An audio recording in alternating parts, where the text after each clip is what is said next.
अस्सलाम वालेकुम नाजरीन, इमरान याकूब खान साहब और फैसल चौधरी साहब के साथ मैं हूं Sameena Pasha. Program view point में आपको खुशामदीद कहती हूं। बहुत ही हंगामा खेज दिन था आज जनाब, और सबकी नज़रें सुप्रीम कोर्ट ऑफ पाकिस्तान पर लगी रही, जहां पर एक तवील समाअत हुई और हमने देखा कि किस तरह से बड़े ही ताबड़तोड़ किस्म के सवालात और जवाबात का सिलसिला जारी रहा। बड़ी हैपनिंग रही और इस दौरान एक नाखुशगवार वाक़या भी पेश आया। बैरिस्टर गौहर साहब जब मौजूद थे सुप्रीम कोर्ट के अंदर, उनके घर पर रेड हुआ और उसके बाद वो अफरा तफरी में सुप्रीम कोर्ट से चले भी गए, और इसके ऊपर भी फिर चीफ जस्टिस ऑफ पाकिस्तान ने फौरी तौर पर आईजी जो पुलिस हैं इस्लामाबाद के, उनको भी बुलाया और उन्हें भी इन्वेस्टिगेट करने का कहा। इसके साथ एक और भी हैपनिंग रही, वो ये कि पाकिस्तान तहरीक इंसाफ ने ये देखते हुए कि अगर बल्ले का निशान उन्हें नहीं मिलता या मिलता है, इस सारी सूरत हाल में अभी कन्फ्यूजन बाकी थी, लेकिन इस दौरान ही उन्होंने अपने उम्मीदवारों को ये मैसेज दे दिया कि वो जाकर आरोज़ को अपने अपने टिकट जमा करा दें, और वो टिकट उन्होंने दिए पाकिस्तान तहरीक इंसाफ नज़रियाती के टिकट। और उसके बाद एक ड्रामाई सूरत हाल मज़ीद सामने आई जब पाकिस्तान तहरीक इंसाफ नज़रियाती के चेयरमैन ने अचानक आकर एक प्रेस कॉन्फ्रेंस की और उन्होंने बताया कि जालसाजी करके ये टिकट जमा कराए गए हैं, और इस तरह से पीटीआई के जो उम्मीदवार हैं उनके लिए मजीद मुश्किलात भी खड़ी हो गई। उसके बाद हमने देखा कि कुछ गिरफ्तारियां भी अमल में आई। तो ओवरऑल बड़ा हंगामा खेज और हैपनिंग वाला दिन रहा, लेकिन इसके असरात अब क्या होंगे और क्या नज़र आ रहा है कि आने वाले दिनों में मजीद हंगामा खेजी जारी रहेगी या फिर अभी ये 2-4 दिनों में बिल्कुल मतला साफ हो जाएगा, जो होना है वो हो जाएगा। इसके ऊपर आज प्रोग्राम में सबसे पहले बात करेंगे। आप सबको खुशामदीद कहती हूँ। और इमरान साहब, आपसे यही सवाल, आपको क्या लग रहा है आने वाले दिनों में हंगामा जारी रहेगी या फिर चीज़ें चंद ही दिनों में सेटल होकर हमें नज़र आएगा कि अब जो होना था हो गया, अब आगे जो है स्मूथ सेलिंग? देखिए समीना, जो आपने आज सारी सूरत आ रही है वो सारी अपने इंट्रो में बयान कर दी है। आज वाकई ही बड़ा, अगर वो कहा जाए ना कि तलातुम खेज दिन रहा है, ख़ासतौर पे सुप्रीम कोर्ट में और फिर इस्लामाबाद में।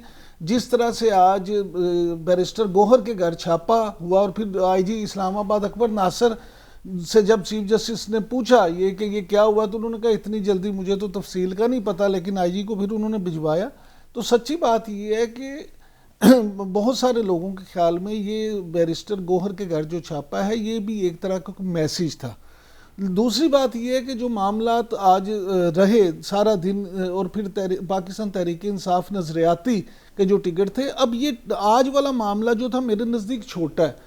इससे भी अहम मामला ये है कि जब कल उनके खिलाफ इस बिना पे फॉर्जरी के केसेस होंगे, मुकदमात होंगे कि किस तरह से उन्होंने गलत सर्टिफिकेट दे के तो धोखाधड़ी की और किस तरह से उस गलत सर्टिफिकेट की बुनियाद पर निशान लेने की कोशिश की, तो शायद बहुत सारे अब जो पीटीआई के उम्मीदवार हैं उनको दस्तबरदारी का भी ऐलान करना पड़े और वो उनको लिख के देना पड़े कि वो इस इलेक्शन से दस्तबरदार होते हैं।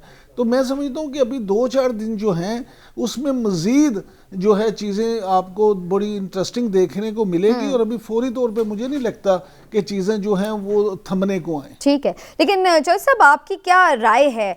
क्या वजह आपको नज़र आती है कि पाकिस्तान तहरीक इंसाफ ने नज़रियाती पाकिस्तान तहरीक इंसाफ इत्तेहाद किया, जबकि उनका ये कहना है कि जी मुआहदा भी हुआ, सब चीज़ें हुई, लेकिन दूसरी तरफ हमने देखा कि ये भी हुआ है कि जनाब उन्होंने आकर ये कह दिया कि जी मुआहदा भी नहीं हुआ और इन्होंने जालसाजी की है, जबकि जो रऊफ़ हसन साहब हैं पीटीआई के सेक्रेटरी इत्तलात, वो ये कहने लगे कि जनाब हमने तो मुआहदा भी किया हुआ है, और उसकी एक कॉपी भी हम देख रहे थे कि सोशल मीडिया पर सर्कुलेट कर रही थी। तो आपको लगता है कि ये सब कुछ एक कोई प्लान है सारा कुछ जो हुआ है, या फिर वाकई इसी तरह ही इवेंट्स हैं जैसे अनफोल्ड हुए हैं?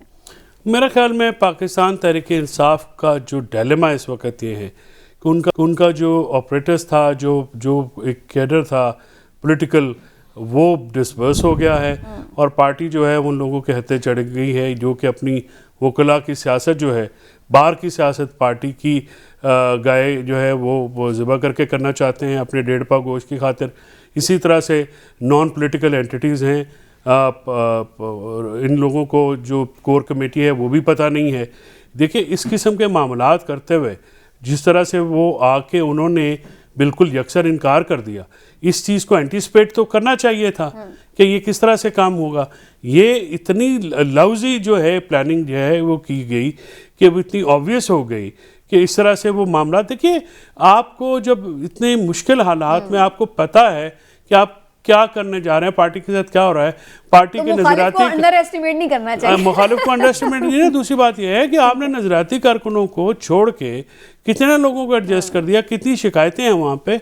तो मेरे ख्याल में पीटीआई की जो एक जो अमली हिकमत अमली जो बनाई गई थी वो फ्लॉड थी, और उसमें ये एक गैप रह गया है, और इसका खमियाजा आने वाले वक्तों में उम्मीदवारों को भी भुगतना पड़ेगा, और ज़ाहिर पार्टी को तो फिर ये मामला जो है वो भुगतना पड़ेगा ही। क्योंकि अगर आप एक जो प्रिंसिपल है, लॉ ये है कि जो सिग्नेचर्स हैं, दस्तखत जो करने वाला है सिर्फ वही डिस्प्यूट कर सकता है कि मेरे नहीं है, और वो हो गया है। और अगर आपने एक टिकट जमा कराई है जिसके ऊपर वो कहते हैं कि मेरा दस्तखत नहीं है, तो इसके तो फिर क्रिमिनल और लीगल कॉन्सिक्वेंसेज हैं, वो आपको बर्दाश्त भी करने पड़ेंगे। और फिर आपने स्पेशली जब एफिडेविट दिए हुए साथ में, तो जो इलेक्शन जो कागजात, ये जो नॉमिनेशंस और ये मैटर्स होते हैं, ये बड़े डेलिकेट होते हैं। इनमें क्योंकि मुखालिफ बहुत चार्ज माहौल में हो रहा होता है, मुखालिफिन भी ऊपर होते हैं, तो ये मेरा ख्याल में एक बहुत ही इल प्लान्ड मंसूबा था जो कि बैडली एक्सपोज हुआ।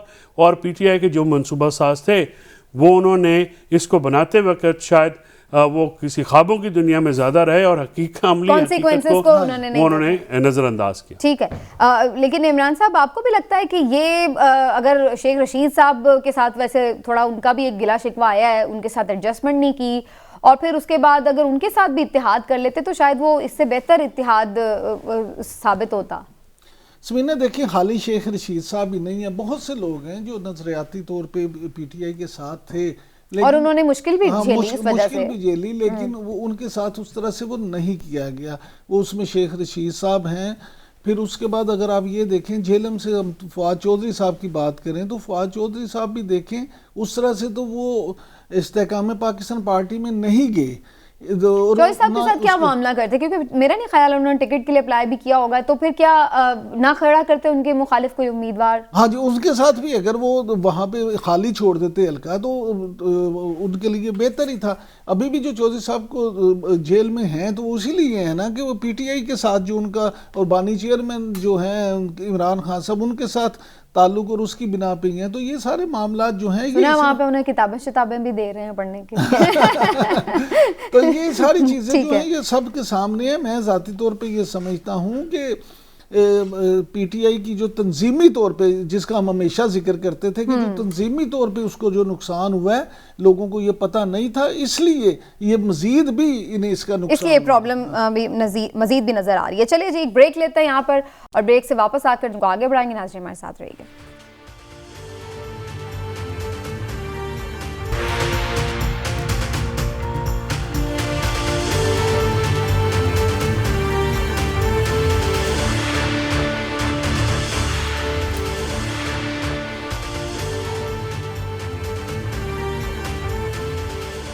जी, वेलकम बैक नाजरीन। और प्रोग्राम के सेगमेंट में हम ओवरऑल भी बात करेंगे जनाब कि क्या इस वक्त हमें नज़र आ रही है दीगर पार्टियों की हिकमत अमली।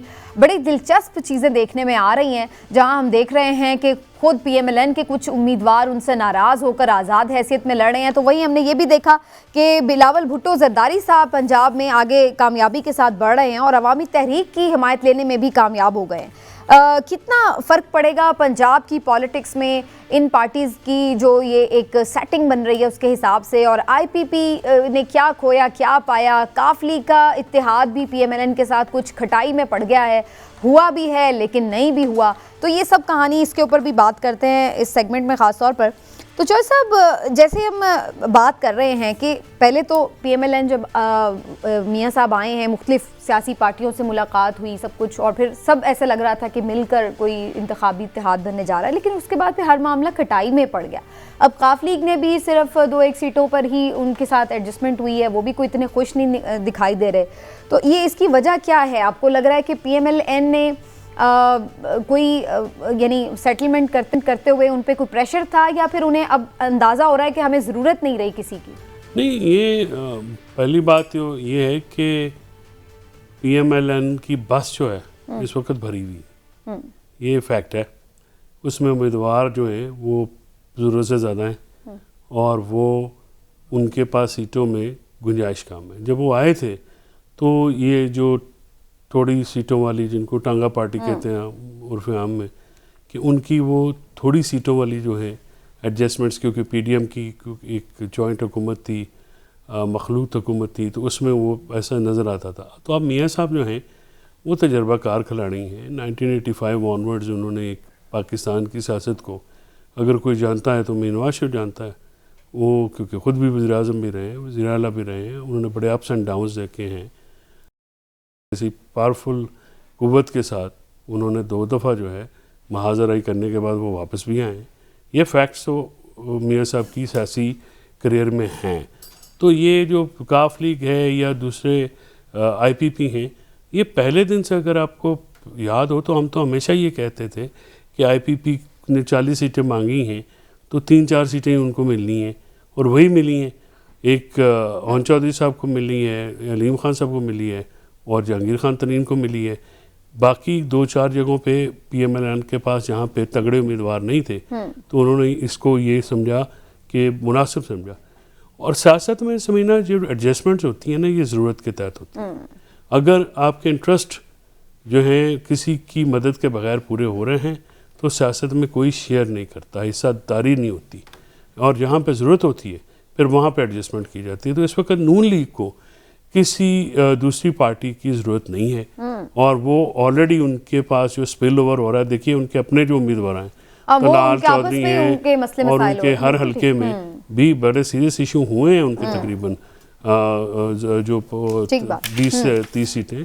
तो लिहाजा अभी सियासी तौर पे वो नहीं समझते, तो वो नहीं करेंगे, जैसे एमक्यूएम ने अपने शहर में नहीं की उनके साथ। बिल्कुल, मुस्तफ़ा कमाल खड़े हो रहे हैं, शहबाज शरीफ साहब को वापस लेने पड़े। लेकिन इमरान साहब, आपकी क्या राय है, पीएमएलएन अगर सीट एडजस्टमेंट करके मैदान में उतरती, ज़्यादा उनको फ़ायदा होता, या अब उनको ज़्यादा फ़ायदा है कि उन्होंने अपने लोगों को अगर प्रेफर किया है, सीट एडजस्टमेंट बहुत ज़्यादा नहीं की पार्टीज़ के साथ? समीना देखिए, जिस तरह फैसल चौधरी साहब कह रहे थे, गुजारिश ये है कि अगर आप इस वक्त देखें ना मुल्की सियासत को, और फिर उसमें मियाँ नवाज शरीफ का जो सियासी किरदार है उसमें, तो मैं ये समझता हूँ कि आप बेशक उनकी सियासत से 1001 इख्तलाफ करें, लेकिन मौजूदा सूरत हाल में जो बिसात मियाँ नवाज शरीफ ने सियासी बिछाई थी, सारी चीज़ें उनके मुताबिक ही चल रही हैं। चाहे चाल किसी और ने भी चली हो, लेकिन चली वही चाल है जो मियाँ नवाज शरीफ चाहते हैं। बेनिफिशरी वही है। हाँ जी, तो बेनिफिशरी भी वो हैं, और उन्होंने माहौल ऐसा बना दिया और इस तरह से वो सारा कर दिया। जहाँ तक बात है आईपीपी की इस्तेकाम में, पाकिस्तान पार्टी हो या दूसरी पार्टी, माहौल वैसे उन्होंने कहा है, क्योंकि वो तो निकले तक नहीं गई। नहीं, यही तो उनका कमाल है कि इस वक्त बैठे बैठे माहौल बन गया। उसकी वजह ये देखें, आप ना 2 चीज़ों को मिक्स कर रही हैं। एक होता है अवामी माहौल, एक होता है पाकिस्तानी सियासत जो होती है, वैसे तो बिलअमूम पूरी दुनिया में, लेकिन बिलखसूस थर्ड वर्ल्ड कंट्रीज़ में एक ड्राइंग रूम की सियासत जो होती है के साथ जो जोड़ तोड़ होता है, जो पावर पॉलिटिक्स होती है। देखें, पॉपुलर पॉलिटिक्स और जो है पावर पॉलिटिक्स, उसमें बुनियादी फ़र्क ये है कि पॉपुलर पॉलिटिक्स मैदानों में होती है, अवाम के साथ होती है। पावर पॉलिटिक्स में आपको अवाम के पास जाना बाद में होता है, पहले आप चीज़ों को अंदर बैठ के मैनेज करते हैं। तो पावर पॉलिटिक्स में जो है वो इस वक्त मौजूदा सूरत हाल में मुस्लिम लीग नून से बेहतर कोई नहीं समझता। उन्होंने इस्तेकाम पाकिस्तान देखें, अलीम खान साहब हों, जहांगीर तरीन हों या ओन चौधरी हों, ये कौन लोग हैं? ये वो लोग हैं जो जिस वक्त इन्हें ज़रूरत थी तो वो पीटीआई के लोग मुनहरफ करने से लेके ये इस्तेकाम पाकिस्तान पार्टी बनाने तक इन्होंने उनका साथ दिया। लिहाजा उन्होंने उन्हें 6 कौमी असम्बली की और 11-12 सूबाई असम्बली की, यानी 18 के करीब सीटें जो हैं उस पर एडजस्ट, और किसी नई पार्टी के लिए काफ़ी रीजनेबल नंबर है। बहुत बहुत रीजनेबल है।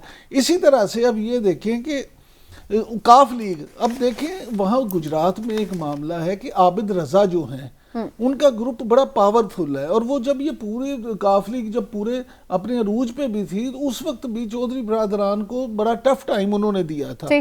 तो ये सारी चीजें उन्होंने, लेकिन अभी हम ये भी देख रहे हैं, गैलप का भी एक सर्वे आया चौधरी साहब, इसमें दिखाया जा रहा है कि जो पीएमएलएन है उसकी मकबूलियत बड़ी है, और नवाज शरीफ साहब की भी जो मकबूलियत है उसमें भी इजाफा हुआ है, और जो पीटीआई के बानी चेयरमैन हैं और ओवरऑल पीटीआई की जो मकबूलियत है उसमें कमी आई है। क्योंकि पंजाब की मैं स्पेसिफिकली बात कर रही हूँ तो यहाँ पर इन दोनों ही जाहिर है बड़ी पार्टीज के दरमियान मुकाबला था।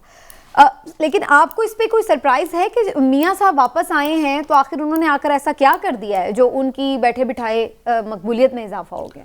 देखिए, जहाँ तक तो अवामी मकबूलियत का सवाल है तो मेरा ख्याल में तो मैं तो एग्री नहीं करता गैलप के इस सर्वे से। अच्छा, गैलप का सैंपल क्या था ये भी ज़रूरी होता है। जब हम एक जनरली सर्वे की बात करते हैं तो फिर उसमें ये क्वेश्चंस क्या पूछे गए, किन से पूछे गए, सैंपल साइज़ क्या था, वो भी देखना होता है। बिल्कुल। तो सर्वे इस कॉम्प्लिकेटेड चीज़ होती है क्योंकि इस वक्त भी देखें तमाम तर प्रॉब्लम्स के बाद, मुश्किलात के बाद, इतने ज़्यादा जो जिस तरह से उनको टैकल किया है, पीटीआई ने अपने बंदे खड़े किए तकरीबन 236 नेशनल असम्बली पे, और फिर इसके हिसाब से आप लगा लीजिए कि कितनी जगह पे एमपीएस होंगे।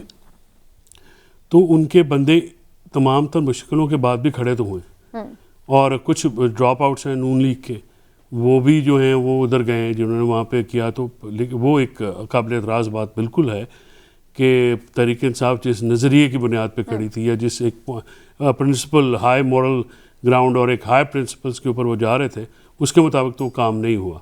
लेकिन ये उन्होंने एक कामयाबी उनकी पॉलिटिकली आप कह सकते हैं कि अभी भी हुए। और जहाँ तक पीटीआई चेयरमैन का इमरान खान साहब का और नवाज शरीफ साहब की मकबूलियत का ताल्लुक है, देखिए नवाज शरीफ साहब और इमरान खान साहब की जो सियासत है वो बिल्कुल दो डिफरेंट पैरायों में होती है।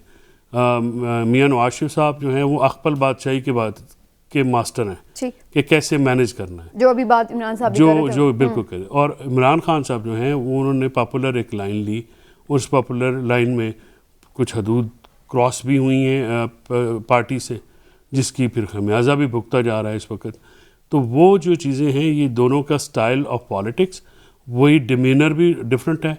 मियाँ साहब हमेशा से पीछे इसी तरह से, लेकिन अवाम में तो ज़्यादा फिर वो आपके ख्याल से वही पॉलिटिक्स होती है ना जो अवाम में जाएगा। अवाम में बिल्कुल अवामी जो पॉलिटिक्स है या अवाम का जो मोड जो नज़र आता है, तो क्योंकि मैं तो ये सर्वे को आपकी उसमें देखना चाह रही थी कि आप किस एनक से सर्वे को देखते। तो इमरान साहब, आपको भी लगता है कि पीटीआई ने लूज़ किया पंजाब में, और पीएमएलएन जो इस सर्वे में बताया जा रहा है कि जिस तरीके से उन्होंने गेन किया है, इसकी क्या रीजंस आपको नजर आती हैं? सुबीना, इसकी बुनियादी तौर पे एक ही रीज़न नज़र आती है, और वो रीज़न ये है कि जब एक नज़र आ रहा है अवाम को कि अगली हुकूमत अगर मुस्लिम लीग नून बनाने जा रही है, तो फिर ये होता है कि आम तौर पे ये अनडिसाइसिव वोटर होता है वो भी उस तरफ चला जाता है, वो उस तरफ चला जाता है। देखिए, और असल में वो खामोश वोटर ही बड़ा अहम किरदार अदा करता है। अब जॉर्ज साहब ने बिल्कुल ठीक कहा कि ये असल चीज़ तो डिपेंड करती है कि सैंपल साइज़ कितना था, किन लोगों से था, टारगेट ऑडियंस क्या थी, और उसके बाद इसका क्या नतीजा निकला। लेकिन इस सर्वे में भी एक बात आप देख लें कि अभी तक पंजाब की बात इसलिए भी हम कर रहे हैं कि देखें, मुस्लिम लीग नून जो है उसका होम ग्राउंड पंजाब है, और मुस्लिम लीग नून अगर पंजाब में और मरकज़ में हुकूमत बनाना चाहती है तो फिर इस्लामाबाद में इक़्तिदार का रास्ता लाहौर से ही होके जाता है। लेकिन अभी तक गैलप के उस सर्वे में भी इमरान खान साहब की मकबूलियत जो है ना, वो अगरचे 3% उसमें कमी हुई है, लेकिन मियाँ साहब से अभी भी ज्यादा है। इमरान खान साहब की 57% है और मियाँ साहब की 52%। लेकिन जो मियाँ साहब के लिए इसमें अच्छी खबर है वो ये है कि मियाँ साहब की ये 52% 16% इजाफे के बाद हुई है, यानी उन्हें एकदम से एक बूस्ट मिला है। अगर यही सूरत हाल होती है और इलेक्शन में वो जलसे जुलूस करके, जिसका अभी उन्होंने मुस्लिम लीग नून ने प्लान भी किया है कि जलसे होंगे और वो अवामी इज्तिमा से खिताब भी करेंगे, अगर इसमें वो मज़ीद इजाफा कर लेते हैं और पीटीआई जो है उसकी सूरत हाल आप देखें कि जिस तरह से अगर उसके जो कैंडिडेट हैं वो पूरी तरह से इलेक्शन अपने उससे नहीं लड़ सकते, या जिस तरह से गिरफ्तारियों की पूरी ताकत के साथ नहीं अगर मैदान में उतरते तो उस चीज को उसका नुकसान भी होने वाला है। तंजीमी तौर पे अगर पीटीआई या कोई भी जमात कमजोर हो तो उसका फायदा हमेशा मुखालिफ जमात को। ठीक हो गया। लेकिन ये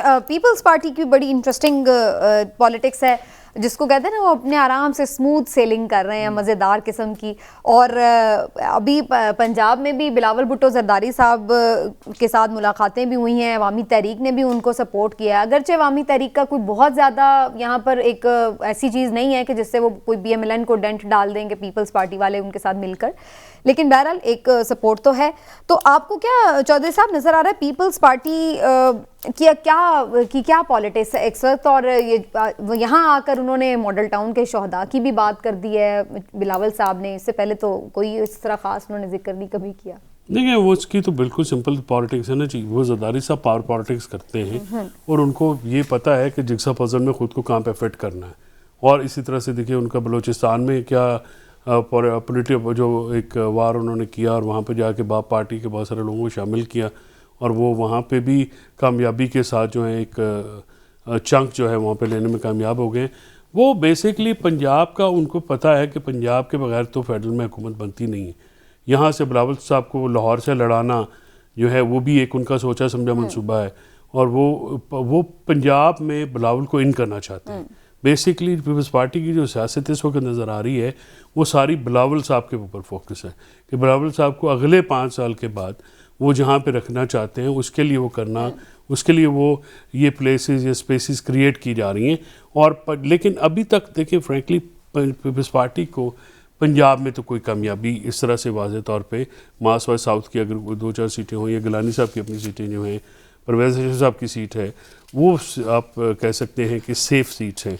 बाकी बिलावल साहब का मुकाबला जो है तारट साहब के साथ इधर है। तारट साहब की जो जमात है वो लाहौर की डायनामिक्स को, लाहौर की पॉलिटिक्स को बहुत अच्छी तरह समझती है।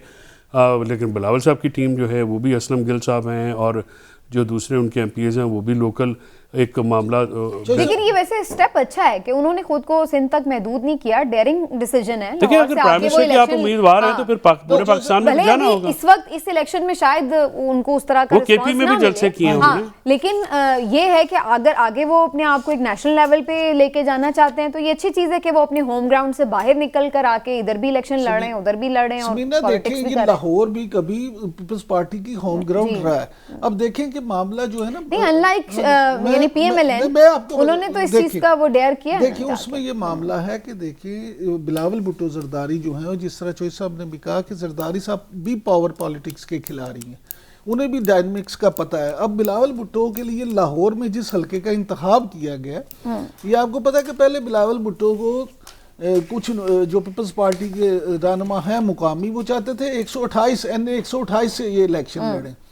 लेकिन फिर जो मुखलिस कारकुन हैं, जो जाले हैं, उन्होंने जाके खुद चेयरमैन से बात की और उन्होंने बताया कि नहीं, उसकी बुनियादी वजह ये है कि इस हल्के में जहाँ से अब बिलावर हैं वहाँ पे सूरत हाल ये है कि ख़ास तौर पे क्रिश्चियन वोटर्स काफ़ी ज़्यादा हैं जो तकरीबन 30,000 के करीब है और उनमें वो 30,000 जो वोट है उनमें पीपल्स पार्टी और ख़ास तौर पे भुट्टो फैमिली को लेके काफ़ी उनके साथ उनकी इक्वेशन जो है वो पाई जाती है।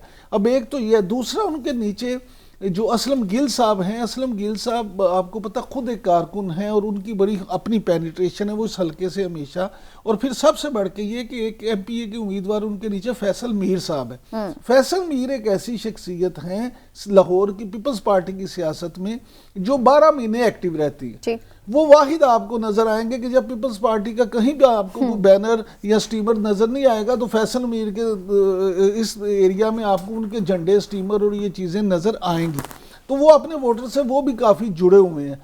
अब अगरचे मैं ज़ाती तौर पे तो समझता हूँ कि और जो सर्वेज हुए हैं उसमें भी मुझे नहीं लगता कि बिलावल भुट्टो इस हल्के से कामयाब हों, लेकिन वो एक माहौल बनाने में ज़रूर कामयाब हो जाएंगे और जो जाला है पीपल्स पार्टी का उसमें एक नई रूह ज़रूर फूकेंगे और लाहौर में वो जब एक्टिव होंगे तो दूसरे हल्कों में भी असर। बिल्कुल ठीक है जी। तो अभी कुछ वक्त बाकी है और हर कोई अपनी अपनी जान मारेगा कि इलेक्शन के दिन से पहले जितना हो सके लोगों को कन्विंस किया जाए और एक अच्छी मुहिम भी बिल्ड की जाए, क्योंकि तमाम ही पॉलिटिकल जमातों ने बड़ी लेट मुहिम शुरू की है, कैंपेनिंग बड़ा लेट स्टार्ट किया है और उसका क्या वोटर टर्नआउट पे कोई फ़र्क पड़ेगा या नहीं ये तो 8 फरवरी को ही पता चलेगा। लेकिन इस वक्त हम देख सकते हैं कि अब आहिस्ता आहिस्ता जो एक्टिविटी है वो स्टार्ट होने की तरफ जा रही है। आज के प्रोग्राम से इतना ही, फिर आपसे मुलाकात होगी। अपना ख्याल रखिए। अल्लाह हाफ़िज़।